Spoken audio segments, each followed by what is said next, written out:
자, 우리 하나 예화 하나 들려드리겠습니다. 옛날에 어떤 이제 한 곳에서 이제 선교를 하시는 이제 선교사님이 전하여 가져온 이야기예요. 실화입니다.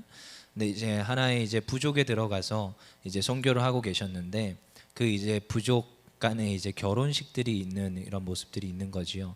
근데 이제 그 부족의 추장의 아들이 밖에 나갔다가 돌아오면서 이제 굉장히 신문물들을 많이 받아들여 온 거예요. 그리고 영어도 배워오고. 그러니까 지금 이 추장이 굉장히 어깨가 으쓱하고 지금 아들도 굉장히 핸섬하고 굉장히 이제 그 부족 가운데서 인기가 짱이었습니다. 근데 이제 나이가 차니까 결혼을 해야 되잖아요. 추장의 아들도. 근데 이제 이 지금 부족과 저 옆에 있는 부족 간에 이제 결혼이 이제 이루어지는데 그 이제 부족의 특징이 있었습니다. 뭐냐면 아내를 맞이할 때 그 아내에게 암소 한 마리를 끌고 가서 아내를 이제 데려오는 거예요. 뭐 이미 그 전에 사전 뭐 약혼도 있고 여러 가지 이제 일들이 있겠지요. 이미 그 어르신들 간에. 근데 이제 그렇게 다 돼 있었고 추장이 이제 예비된 그 신부를 맞이하러 가는 날이 되었습니다. 이제 너무나도 다들 궁금한 거예요. 과연 어떤 여인을 맞이하게 될 것인가? 그리고 그 여인은 몇 마리의 암소를 받을 것인가? 이게 그 지금 부족과 부족 간에 굉장히 그 빅 뉴스, 히트 뉴스였습니다. 왜냐하면 그 여인이 아름다운 만큼 이 지금 이 남자가 가져가는 소의 마리수가 달랐어요. 실화입니다. 실제로 이런 부적이 있다라는 거예요. 근데 뭐 두 마리면 진짜 아름다운 거고 뭐 세 마리면은 진짜 대박인 겁니다. 그러니까 그만큼 사랑한다는 표현을 가진 이제 어떠한 물질로 표현을 하고 오는 거예요. 그러니까 그 이제 신부를 내어주는 이제 그 신부집에서는 아주 난리가 나는 거죠. 그러니까 그 신부를 맞이하러 가는 그 추장에 그 지금 몇 마리 암소를 가져갈 것인가 추장의 아들이 이게 굉장히 그 뉴스였습니다. 근데 그날 아침에 추장의 아들이 암소 9마리를 끌고 가기 시작했습니다. 엄청난 이 빅뉴스인 거지요. 난리가 났습니다. 어느 집으로 가냐? 빨리 보자, 빨리 보자. 하면서 이제 막 다들 이제 졸졸졸 따라가는 거예요. 지금 선교사님도 궁금하죠. 잘 따라가는 거예요, 같이. 그래서 갔더니 이제 그 상대편 그 부족의 한 집으로 들어갔는데 굉장히 어떤 여인이 나와서 그 지금 추장의 아들을 맞아주는데 여인이 굉장히 그 시대 그 풍습 가운데서는 뭐 그렇게 이쁜 얼굴이 아니었습니다. 그리고 몸도 뭔가 삐쩍 말랐고 뭔가 이렇게 고개 숙여져 있고 뭔가 자신이 없는 듯한 그런 모습으로 뭔가 좀 병약한 모습으로 서 있었어요. 그 여인이. 그러니까 주변에서 이제 난리가 났습니다. 왜 저 여인에게 암소 한 마리를 가져갔나? 추장의 아들이 눈이 삐었나? 이런 말들이 나오기 시작한 거죠. 뭐 그런 거는 상관없었습니다. 추장의 아들은 암소 한 마리를 그 집에 주고 그 아내를 맞이해서 결혼을 하게 됩니다. 그러고 나서 이제 좀 시간이 흘러서 선교사님은 다시 이제 돌아오게 되었고 미국으로. 그리고 나서 시간이 이제 흘러 갔습니다. 근데 그 시간이 흐르고 나서 이제 어느 정도 한 몇십 년이 지나고 나서 그 부족이 너무 궁금했던 거예요. 그래서 다시 그 부족에 이제 자기가 선교한 그 부족으로 다시 들어갔습니다. 들어갔더니 이제 추장의 아들은 뭐가 되었어요? 추장이 되었습니다. 그리고 그 추장 아들 옆에 부인이 있겠지요. 너무 궁금했습니다. 그 부인은 어떤 모습을 하고 있을 것인가?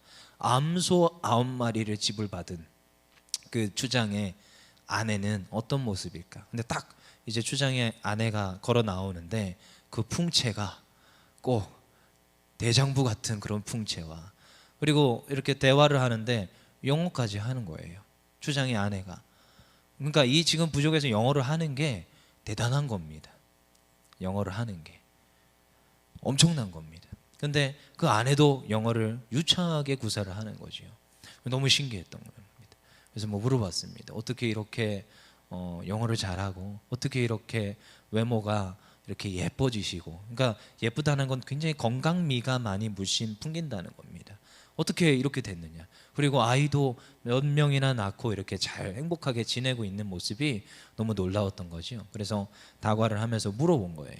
어떻게 이렇게 대단하게 변하셨냐면서 물어본 거지요. 그랬더니 그거에 대한 답을 옆에 있었던 그 추장이, 이제 추장의 아들인데 원래는 여기 등장인물로는 추장이 말을 해주는 겁니다. 아, 선교사님이 그거 궁금해하실 줄 알았습니다. 옛날에 제가 암소 9마리를 줬던 것부터 시작해야 됩니다. 그 말은 이제 이야기를 시작합니다. 이제 아버지가 이제 저쪽에 있는 그 아내될 여인과 이제 혼약을 했다라는 소식을 듣고 이제 자기가 먼저 가서 보았대요. 근데 보았는데 너무나도 숫기도 없고 너무나도 건강치 못하고 너무나도 이렇게 그런 모습이 보였던 거죠. 그래서 다음날 사실 암소 1마리만 준비했으면 됐습니다. 하지만 이 추장의 아들이 마음을 고쳐먹은 거예요. 아니다, 암소를 내가 최대한 많이 갖고 가자 했던 게 9마리가 최대치였던 거예요. 그 집에서 줄 수 있는 게 자기가 이제 권한 안에 있었던 게 9마리였던 거죠. 그래서 최대치로 주고 이제 자기는 이제 소망했다는 거예요. 어떠한 모습으로 이 여인이 살 것인가. 어차피 결혼을 할 거니까요. 근데 결혼을 하고 나서 그 아내가 바뀌더라는 거예요. 주변에 수많은 사람들이 힐난을 했었고 말을 했습니다. 저 여인이 왜 암소 9마리를 받았지? 저 여인의 집에 저 여인이 그런 대가를 지불할 만큼 대단한가? 근데 이 여인이 그 암소 9마리를 받은 만큼의 행동을 하기 시작합니다. 자기는 누가 뭐라고 해도 암소 9마리야. 그래서 말을 할 때도 그만큼의 품위를 가져야 된다 생각했고, 어떠한 공부를 하더라도 더 많이 배워야 된다는 생각을 해서 그냥 그 부족에서 배우는 정도가 아니라 다른 이들이 다녀오는 그러한 여러 가지 유학도 배우게 되고 공부도 하게 되고, 그리고 자기가 할 수 있는 최대한의 노력을 하기 시작했습니다. 운동도 하고 먹기도 잘 먹고 누구보다 더 애써서. 왜요? 자기는 암소 9마리거든요. 그래서 선교사님이 이해가 되기 시작했습니다. 아, 그러셨군요. 여러분, 이 너무나도 참 이 이야기를 왜 갑자기 합니까? 라고 할 수 있겠는데, 제가 옛날에 훈련을 받으면서 들었던 이야기였어요. 근데 그 훈련의 주제가 이러했습니다. 주제가 무엇이냐? 너의 자존감이었어요. 너의 존재.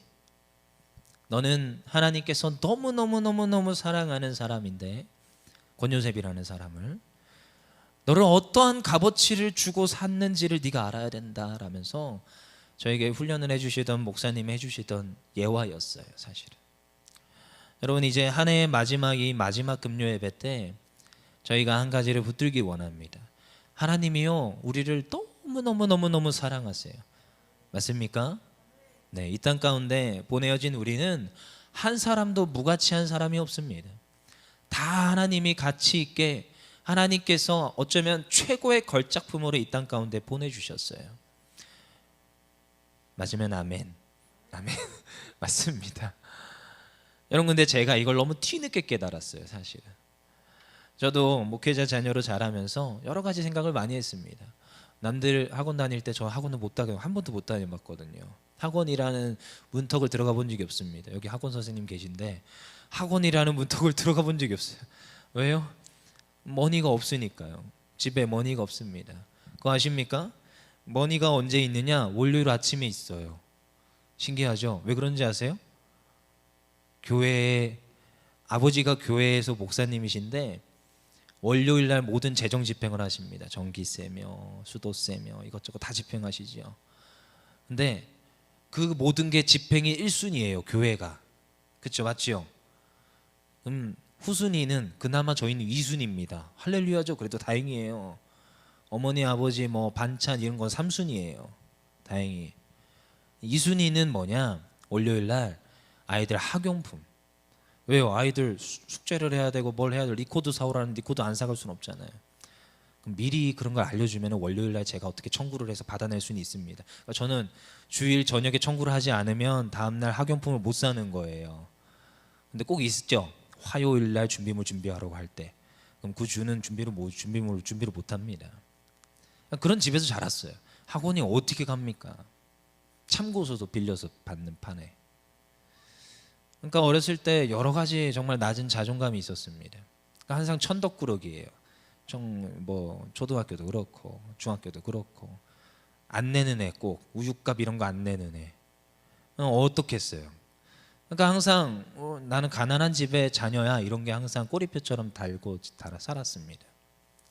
그러다 보니까 여러 가지 생각이 오는 거예요. 나는 좀 부족한 집에 살아. 근데 이게 어디까지 들어가느냐? 나의 자존감에 대한 문제까지 들어가기 시작했습니다. 이렇게 자라나다 보니까. 그래서 저의 그 굉장히 초등학교, 중학교, 고등학교 시절에 저의 모습을 보면 굉장히 숫기도 없고 앞에서 말도 못하고 그런 성격이란 말이에요. 이제 제가 변하기 시작한 건 진짜 예수님 만나고 하나님 만나고부터입니다. 진짜입니다. 그러고 나서 신학교에 들어가겠다고 결단을 했었어요. 그리고 신학교 들어가서도 사실 좀 그게 성격이 잘 바뀝니까? 안 바뀝니다. 숫기도 없고요. 누가 시키면 네 하고 하는 그런 성격. 말 한마디 못해요. 그러니까 이게 자존감이요 계속 떨어지는 거예요. 근데 시간이 지나면서 예수님 만나고 시간이 지나면서 바뀌기 시작합니다. 아 그렇구나. 하나님이 날 사랑하시는구나. 마음을 계속 고쳐먹기 시작합니다. 아 나는 걸작품이구나. 나는 이 땅 가운데서 하나님이 너무 귀히 여겨주시는구나. 그러니까 남이 저한테 뭐라고 하잖아요. 하나님의 자녀인데 나는 오기가 생깁니다. 때로는 왜 나를 그렇게 하지? 난 너무 소중한 사람인데 이런 생각들이 막 들어오기 시작하죠. 여러분 우리는 여기 아까 나온 예화에서처럼 추장의 아들이 암소 1마리를 지불하면서까지 데려온 그 신부처럼 여러분 우리는 하나님이 그 아들의 생명을 바치면서까지 그 생명을 지키시고 우리를 하나님이 자녀 삼아 주신 하나님의 자녀인 줄 믿습니다. 그래서 우리의 자존감은요 여러분 낮을 수가 없어요. 여러분 성경을 읽고 우리의 신앙생활을 하는 사람들은 자존감이 낮을 수가 없습니다. 당연한 거예요. 왜요? 하나님의 자녀이기 때문에요. 여러분 따져봅시다. 저 지금 국방부 장관의 아들이 더 힘이 센 어떠한 고위직입니까? 왕이신 하나님 아버지의 자녀가 고위직입니까? 그러니까 세상적 어떠한 지금 직분을 놓고 얘기하자는 건 아니지만 여러분 사실 따지고 보면 왕의 자녀이고 하나님의 자녀가 더 직분이 높은 겁니다. 그러니까 어디 가서 직분으로 꿀릴 게 없습니다. 전혀. 전 그렇게 생각합니다. 그래서 이상하지요. 하나님 만나고 나서는 나한테 강한 사람한테는 제가 절대 지지 않습니다. 근데 저한테 약한 사람한테는 또 어쩌면 사회적 약자에게는 제가 더 약해집니다. 그게 맞는 겁니다. 성경적으로. 그래서 어디 가서도 여러분 우리의 자존감은요 한없이 높을 수밖에 없어요. 오늘 이러한 말과 어떤 성경의 본문을 보아도 똑같습니다. 그래서 하나님의 사람의 특징이에요. 왜요? 오늘 하나님께서 우리를 그 핏값, 예수님의 핏값으로 우리를 사셨기 때문에 우리의 존재는요 결코 낮지 않습니다. 높은 것인 줄 믿습니다. 그래서요 낮은 자존감이 어떻게 돼요? 오늘 하나님의 말씀을 들으면 자존감이 치유되는 줄 믿습니다. 오늘 우리가 아가서 본문을 보면 이 아가서 본문이 참 재미있고 참 이게 애틋해요. 잘 읽어보시면 나중에 시간이 나시면 언제 또 아가서를 제가 볼지 모르겠지만 아가서가 참 재밌습니다. 읽어보세요. 이게 꼭 연애편지 같이 달콤합니다. 한번 읽어보세요. 우리 한번 볼 텐데 우리 2장 1절입니다. 2장 1절 시작. 나는 샤론에 수선하여 골짜기에 백합화로다. 지금 뭐라고 얘기하느냐? 지금 여기에 사실 등장인물이 나오지요. 술람미 여인이에요. 이 여인이. 근데 이 술람미 여인이 자기를 뭐에 지금 비유하느냐? 나는 뭐예요? 수선하여 샤론에 수선하여 골짜기에 백합화로다. 골짜기에 뭐예요? 백합화예요. 여러분 골짜기 가운데 펴진 그 꽃들을 보십니까? 굉장히 흔한 그런 류의 그런 꽃들이란 말이에요. 누구도 관심을 가지지 않습니다. 뭐 가서 딸 수도 없고요, 취할 수도 없고요. 그냥 골짜기에 핀 백합화다. 이건 뭐냐? 자기를 그냥 흔한 굉장히 낮은 자존감으로 부르고 있는 거예요. 무슨 말인지 아시겠지요? 그래서 지금 자기의 지금 존재감을 어느 정도로 표현한 거냐? 자기는 그냥 흔해 빠진 백합화다. 하지만 그의 그 사랑하는 신랑은 그를 뭐라고 부릅니까? 2절 읽어보겠습니다. 시작. 여자들 중에 내 사랑은 가시나무 가운데 백합화 같도다. 가시나무 가운데 백합화라는 거예요. 이제 골짜기의 백합화는 그냥 그런 게 펴 있구나. 그 돋보이지 않은 그냥 흔하디 흔한 들풀 같은 백합화입니다. 하지만 지금 이 사랑하는 이 신랑이 표현하는 이 술람미 여인은 가시나무 가운데 백합화예요. 그러니까 가시나무 가운데 백합화 하나가 펴져 있으면 얼마나 돋보입니까? 얼마나 예쁩니까? 무슨 말인지 아시겠죠? 그러니까 지금 신랑이 지금 생각하는 술람미 여인의 모습은 너무나도 사랑스럽고 너무나도 돋보이는 모습이라는 거예요. 똑같은 백합화지만 그렇지 않습니다. 보는 정도와 취급하는 정도가 다릅니다. 근데 이제 세번역으로 보면 이렇습니다. 조금 더 와닿아요. 세번역 아가서 2장 1절 읽어보겠습니다. 시작. 나는 샤론의 수선화 골짜기에 핀 나리꽃이라오. 골짜기에 핀 나리꽃이래요. 무슨 말인지 알겠죠? 골짜기에 피었다. 그러니까 이게 지금 어떤 느낌이냐? 흔하디 흔하다는 거예요. 2장 2절이죠. 읽어볼게요. 시작. 가시덤불 속에 핀 나리꽃 아가씨들 가운데서 나의 사랑 그대가 바로 그렇소. 이게 세번역입니다. 그러니까 세번역이 참 이러한 것들을 하는데 우리가 참고해 볼 만한 그런 이제 번역이라서 그런 거예요. 그러니까 가시덤불 속에 피었다. 그러니까 이게 지금 얼마나 돋보이는 상태인지 아시겠지요? 여러분, 우리가 하나님께서 우리를 바라보시는 모습이 이와 같습니다. 여러분, 하나님께서 우리를 지금 인정하는 그 지금 모습이 이와 같습니다. 왜요? 하나님이 어마어마한 대가를 두고 우리를 사셨어요. 하나님이 우리를 바라볼 때는 한 명 한 명 다 무가치하지 않습니다. 다 같이 있습니다. 다들 걸작품입니다. 여러분 그거 아십니까? 이 땅 가운데 이 지구상에 똑같이 생긴 사람이 없습니다. 다 달라요. 성격도 다 다릅니다. 신기하지요? 우리의 자녀들도요, 이상하지요? 저쪽에도 아들 낳은 사람 있는데 그 아들 둘이 다 다릅니다. 모습도 다르고요, 성격도 다르고요. 너무 신기하지요? 그렇게 다 다르게 하나님께서 지으시고 만드셨어요. 왜요? 하나님께서 걸작품으로 이 땅 가운데 보내주셨기 때문에. 여러분 그것을 인정해야 됩니다. 하나님이 우리를 어떻게 사랑해 주시는지. 그래서 하나님 만난 사람들은 이걸 먼저 깨달아야 돼. 하나님이 나를 얼마나 사랑하시나, 그래서 나는 어쩐 존재이나 그걸 먼저 아셔야 됩니다. 아가서 1장 5절입니다. 세 번역인데 우리 한번 읽어볼게요. 시작. 예루살렘의 아가씨들아 내가 검어서 예쁘단다. 게달의 장막 같고 솔로몬의 휘장 같다구나. 지금 무슨 말이에요? 지금 아가씨들아 내가 검어서 예쁘단다. 지금 술람미 여인이 어떻다는 거예요? 피부가 검었다라는 겁니다. 근데 지금 검었다는데 지금 자기가 자기를 생각하는 정도가 어떠냐? 1장 6절입니다. 읽어보겠습니다. 시작. 내가 검다고 내가 햇빛에 걸렸다고 나를 깔보지 마라. 오빠들 성화에 못 이겨서 나의 포도원은 버려둔 채 오빠들의 포도원들을 돌보느라고 이렇게 된 것이다. 무슨 말인지 알겠어요? 오빠들의 지금 포도원을 돌본다고 자기가 까매졌다라는 거예요. 그렇지만 그럼에도 불구하고 나는 어떤 존재예요? 나는 사랑받기에 충분한 존재라는 겁니다. 내가 어떻게 하나님 앞에서 불림받았고 내가 어떻게 하나님 앞에 이렇게 살아가는 존재인 것을 분명히 깨닫고, 자기 안에는, 지금 술람미 여인의 안에는 뭐가 있어요? 자기를 인정하고 자기를 너무나도 사랑하는 그 높은 자존감이 있다라는 거예요. 자기 안에 있는 내면의 아름다움들이 그 안에 가지고 있다라는 거죠. 여러분 외모의 열등감이 아닙니다. 여러분 내 가진 것의 열등감이 아닙니다. 여러분 그럼에도 불구하고 하나님이 나를 사랑하신다. 여러분 비교를 하면 끝이 없습니다. 누군가 비교를 하지요. 나는 어떻고 쟤는 어떻고. 연말에 이제 와서 더 많이 비교합니다. 남은 어떻게 됐다더라. 나는 요 정도인데. 누구는 어떻다더라. 누구 자녀들은 어떻다더라. 내 자녀는 어떤데. 내 외모는 왜 이렇게 생겼냐. 쟤는 예쁜데. 이상한 말들을 자꾸 이 연말에 새해에 많이 합니다. 하지만 그렇지 않습니다. 여러분 새해를 이제 맞이하기 직전에 이 연말에 돌아보십시오. 하나님이 어떻게 나를 사랑하셨나? 여러분 하나님이 나에게 어떻게 은혜를 주셨나? 여러분 저도 돌아봅니다. 근데요 30년 평생 동안 하나님께서 어떻게 나를 사랑하셨나? 하나님이 나를, 제가 아까도 영상을 좀 만들다가 왔는데 이제 연말에 우리가 송고영 신 때 틀어줄 영상이잖아요.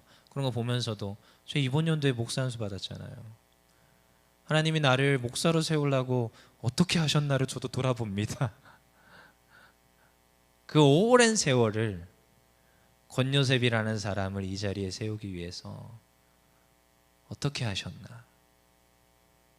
여러분, 그게 불평할 이유가 하나도 없더라고요. 여러분, 제가 뭐도 없고 이게 아니라 하나님 그럼에도 이거 주셨고 저거 주셨고 나를 이렇게 하셨고 저렇게 하셨고 그 모든 걸 통하여서 하나님 오늘 나를 세워주셨구나. 여러분, 이게 열등감이 아닙니다. 내가 검은 이유요? 내가 좀 부족한 이유요? 내가 이거 하다가 검어진 게 그게 이유가 됩니까? 이유가 안 됩니다. 왜요? 오늘 나를 세워주셨기 때문에. 그 내면의 아름다움, 오늘도 나를 가득 채우시고 가득 채우셔서 나를 오늘도 이 자리에 세우셨단 말이에요.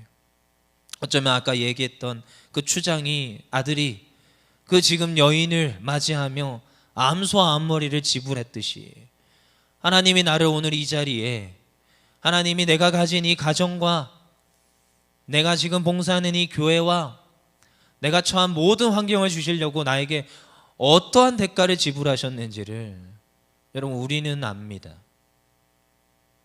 그리고 그 모든 것을 받은 사람으로서 난 정말로 그 하나님께 그 받은 대가만큼의 감사와 영광을 올리고 있는 것인가? 저는 이 연말에 다시 생각하여 봅니다. 아가서를 보면서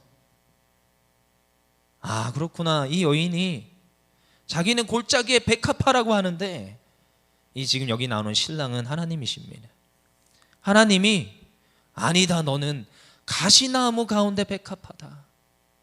내가 너무나도 아끼고 너무나도 사랑하는 존재가 너다. 이러시는데 이게 저한테 그냥 투영이 되더라고요. 하나님이 나를 이만큼 사랑하시는구나. 여러분, 다른 누구가 아닙니다. 여러분, 이 연말의 열등감이나 내가 가지지 못한 것이나 내가 앞으로 취하지 못할 것이나 그게 아니더라고요.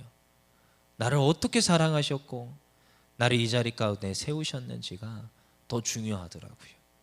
로마서 5장 6절입니다. 읽어보겠습니다. 시작. 우리가 아직 연약할 때에 기약대로 그리스도께서 경건치 않은 자를 위하여 죽으셨도다. 이미 우리를 위하여 대가를 지불하셨어요. 5장 8절입니다. 시작. 우리가 아직 죄인 되었을 때에 그리스도께서 우리를 위하여 죽으심으로 하나님께서 우리에게 대한 자기의 사랑을 확증하셨느니라. 하나님은 우리에게 이미 그 사랑을 보여주셨고 확증하셨습니다. 그것 때문에요, 우리는요 전혀 요동하지 않습니다. 어떠한 상황이 와도요, 어떠한 경우가 와도요, 저의 이 자존감, 하나님 앞에 서 있는 이 자존감은요 흔들리지 않습니다. 왜요? 하나님이 나를 그렇게 사랑하시니까. 하나님이 오늘도 나를 이 자리에 세우셨기에 전혀 요동하지 않는 거예요. 왜요? 그만큼의 대가를 지불받았기에 오늘도 그 대가만큼 내가 어떠한 모습으로 살아갈 것인가 날마다 고민합니다. 이제 새해가 오지요.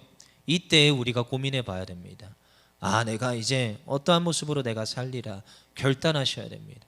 교회에서도 비전을 제시하고요, 우리 주변에서도 수없이 우리에게 많은 사역들을 맡길 겁니다. 근데 그때요, 우리가 올바로 서 있어야 돼요. 누구의 사랑 안에요? 하나님의 사랑 안에. 내가 하나님 앞에 어떤 존재다라는 명확함이 있으면 여러분 그 모든 걸 감당할 만합니다. 저도요, 이제 새해가 시작하면 저에게 맡겨진 권한 안에서 사역들을 맡길 때가 있습니다. 근데요, 그때마다 늘 고민을 하죠. 이분들이 힘들다고 그러고 어렵다고 할 때가 있습니다. 저도 못하겠다고 할 때도 있습니다. 근데 그때마다 늘 고민은 뭐냐? 저 사람이 어떻게 하나님의 사랑을 알까를 저는 고민을 합니다. 제가 시킨다고 뭐 안 하더라고요.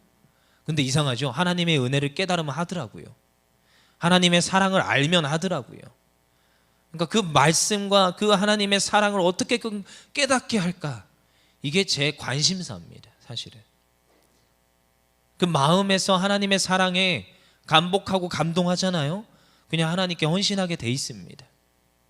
때로는 이거를 바꿔주고 싶을 때가 있어요. 헌신해봐라, 하나님의 은혜가 임한다.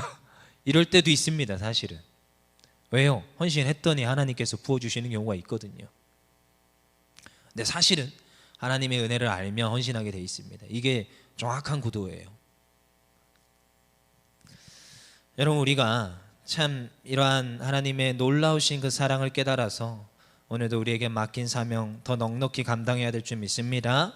우리 아가서 2장 3절입니다. 읽어보겠습니다. 시작. 남자들 중에 나의 사랑하는 자는 숲을 가운데 사과나무 같구나. 내가 그 그늘에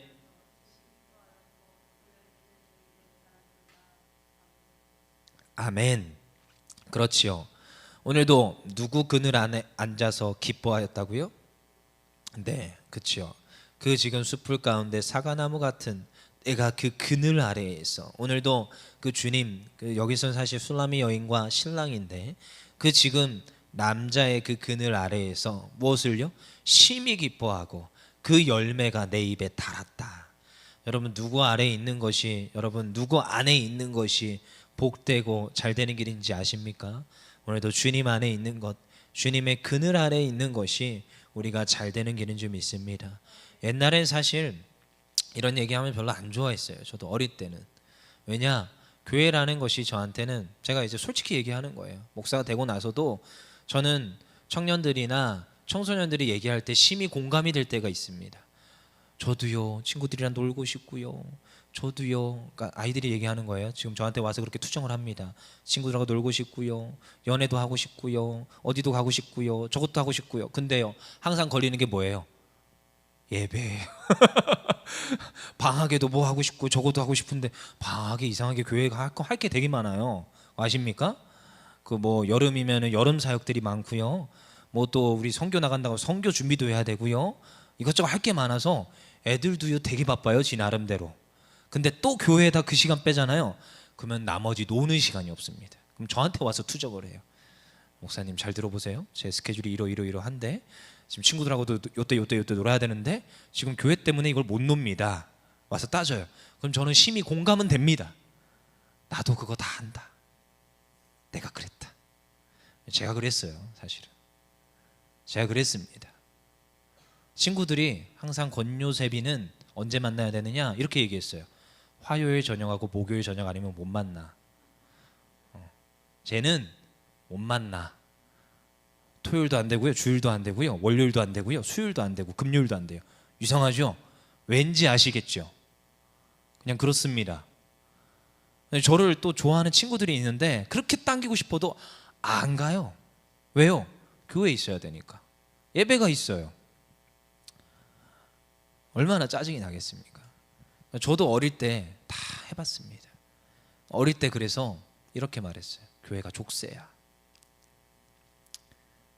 아버지는 교회가 그늘이라고 하시는데 저는 족쇄였어요. 그리스도 안에서의 자유함? 말이 공감이 안 돼요. 그리스도 안에서의 감옥? 이게 공감이 돼요. 무슨 말인지 아시겠어요? 근데 아이들이 얘기할 때 저도 그게 무슨 말인지 이해가 됩니다. 근데 시간이 지나고 나서 이제 제가 목사가 됐죠. 네, 저는요 이제 또 얘기를 해줘요. 다 아는데 내가 시간이 지나고 나서 보니까 이게 복 받는 길이더라. 아이들이요 잘 이해를 못합니다 아직. 근데 제가 시간이 지나고 나서 보니까 친구들이 화요일 목요일밖에 못 만나 이라고 했던 권요셉이가 시간이 지나고 나서 보니까 이게 복이더라고요. 주님 앞에 예배하였고 주님 앞에 헌신하였고 주님 안에서 있었어요. 그냥 토요일이면 청소하고 어디 가는 게 자연스러운 거였어요. 청소 안 하고 갔다 우리들 사이에서는 난리 나는 겁니다. 저 자식이 청소를 안 하고 도망갔다. 이제 청년들 사이에서는 난리가 나는 거예요. 어떻게 저럴 수가 있냐, 저건 인간도 아니다. 끝까지 쫓아옵니다. 어떻게 해요? 남아 있어야지. 청년들이 난리를 피는데. 근데 시간이 나서 보니까 그게 하나님이 저희를 보호하셨고 하나님 안에서 복을 누리게 하셨고 그때 그렇게 헌신하고 주일날, 토요일날, 수요일날, 금요일날 하나님 앞에 드렸던 이들 지금 다 잘 됐지 못된 친구들이 하나도 없습니다. 다 그들이 말하는 저도 그러고 보니까 사자네요. 사자. 그때 했던 애들도 의사, 변호사, 교사 다 되어 있습니다. 신기하죠? 다 사자예요, 걔네들. 시간이 지나고 나서 시편 17편 8절입니다. 읽어보겠습니다. 시작. 나를 눈동자같이 지키시고 주의 날개 그늘 아래에 감추사. 오늘도 주님의 날개 뭐예요? 그늘 아래에 감추신다는 거예요. 시편에 보면 이런 표현이 얼마나 많은지 모릅니다.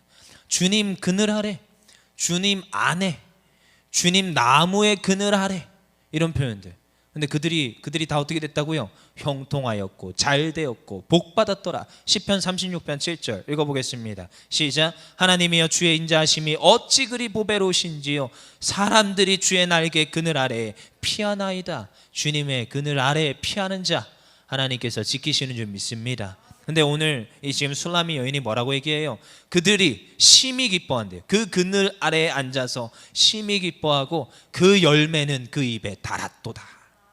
그 그늘 아래에 있는 자들이 얻는 그 열매는 단 줄 믿습니다. 여러분, 한 해를 마무리하며 새해를 우리가 맞이할 때에 여러분 하나님 그늘 안으로 피하는 거예요.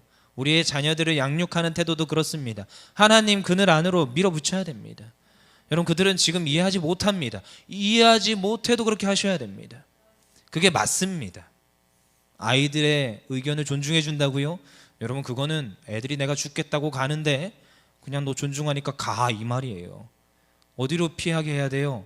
주님의 그늘 아래 피하게 하는 것. 그리고 그들은 나중에 시간이 지나서 이렇게 말할 겁니다. 그래, 그때 내가 주님 안에 있었던 게 감옥인 줄 알았는데 알고 보니까 피난소였어, 대피소였어. 이렇게 말하는 그런 날이 올 줄 믿습니다.